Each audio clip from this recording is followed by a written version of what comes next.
Assalamualaikum warahmatullahi wabarakatuh. Selamat berjumpa kembali dengan saya Nuriyati, Guru Bimbingan dan Konseling dari SMA Negeri 4 Kota Bogor. Dalam kesempatan ini saya akan menyampaikan materi kelas 12 yaitu Kiat Sukses Diterima di Perguruan Tinggi. Kenapa saya membawakan materi ini dengan harapan agar khususnya kelas 12 yang akan sebentar lagi menentukan pilihannya, menentukan tujuannya, itu dapat memahami tentang seluk-beluk perguruan tinggi serta mampu menentukan pilihan yang tepat dalam melanjutkan studi dan sukses dalam pelaksanaan ujiannya, tentunya ujian untuk memasuki perguruan tinggi tersebut.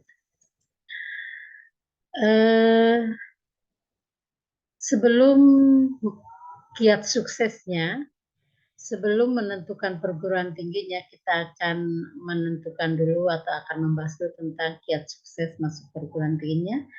Yang pertama tentunya harus dipersiapkan sejak sekolah, sejak dari SMA. Seluruh siswa atau siapapun itu harus meningkatkan prestasinya waktu di sekolah karena sangat penting dalam menentukan pertama kalau kita mau mengikuti untuk SNBP itu menentukan ranking paralel sebagai siswa eligible. Jadi tingkatkan prestasi sewaktu di sekolah mulai dari semester 1 sampai minimal semester 5. Yang kedua, mempersiapkan diri untuk belajar US dan SNBT. Tentunya kalau kita mau melanjutkan perguruan tinggi, yang pertama harus diutamakan adalah harus lulus ujian dulu. Harus lulus ujian di sekolah. Kalau tidak lulus, tentunya tidak bisa melanjutkan. Dan melanjutkan kalau misalnya tidak ikut SNBP, ya kita mengikuti SNBT, yaitu Seleksi Nasional Berbasis Tulis. Kiat sukses masuk PTN yang ketiga adalah mengikuti bimbel apabila memungkinkan dan sering mengikuti tryout.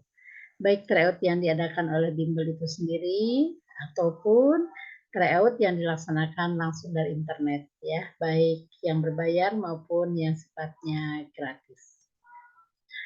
Yang keempat yaitu mempelajari materi soal beberapa tahun sebelumnya karena soal-soal untuk SNBT itu biasanya diambil dari 3 tahun ke belakang.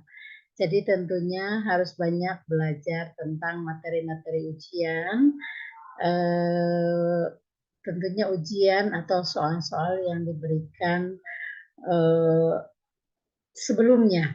Ya mungkin dulu sistemnya SBMPTN ya, soal-soal SBMPTN, tapi mulai sekarang sebutannya jadi SNBT.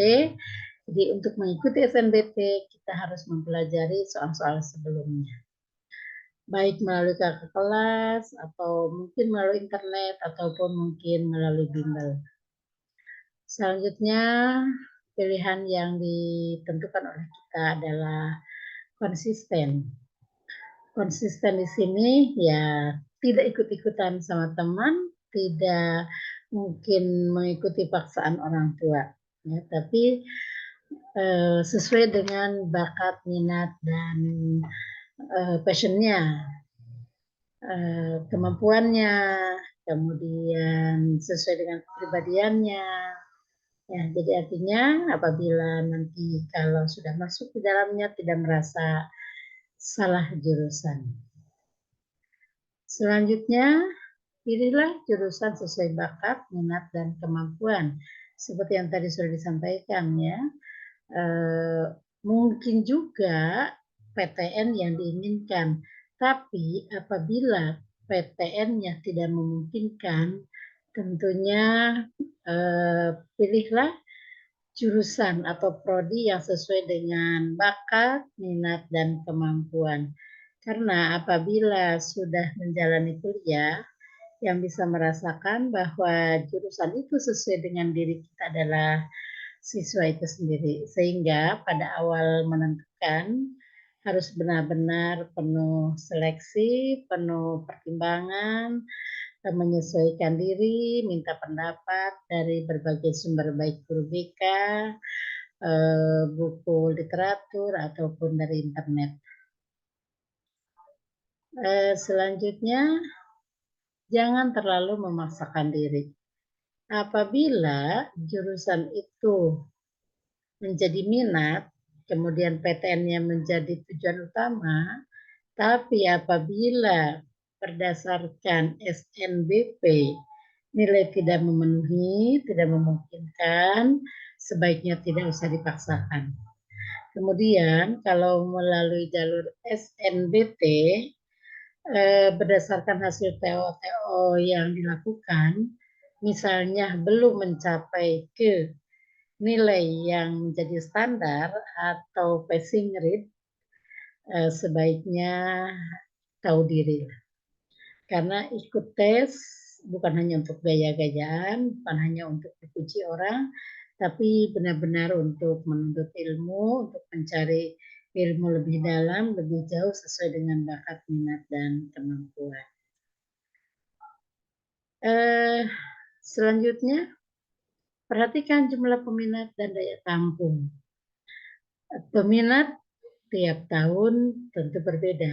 Daya tampung pun ya kadangkala sama, tapi seringnya ada perubahan walaupun sedikit perubahannya.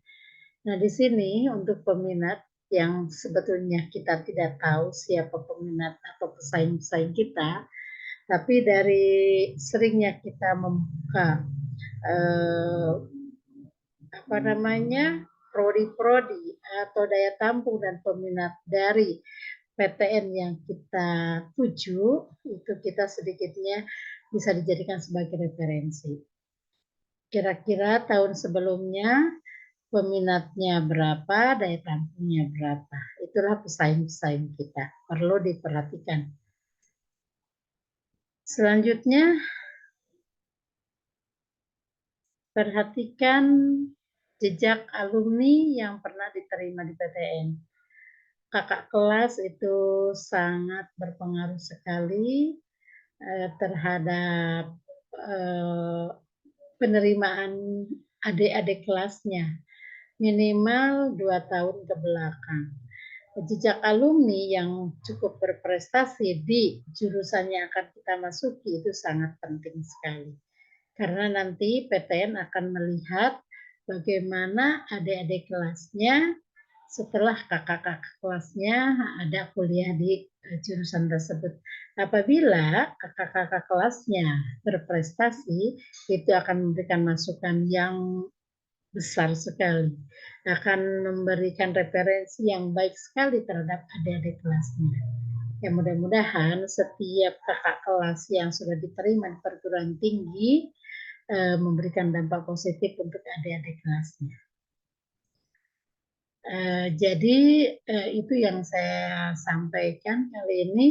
Ada beberapa tips agar kita diterima, agar siswa diterima di perguruan tinggi, boleh dikatakan favorit, boleh dikatakan sesuai passion, ya, agar ya tentunya diterima. Karena kita mendaftar bukan tadi seperti saya katakan, bukan untuk gaya-gayaan, tapi ya ingin masuk dan ingin memperdalam ilmu di perguruan tinggi dan jurusan tersebut. Demikianlah yang saya bisa sampaikan. Terima kasih atas perhatiannya. Masih ditutup. Wassalamualaikum warahmatullahi wabarakatuh.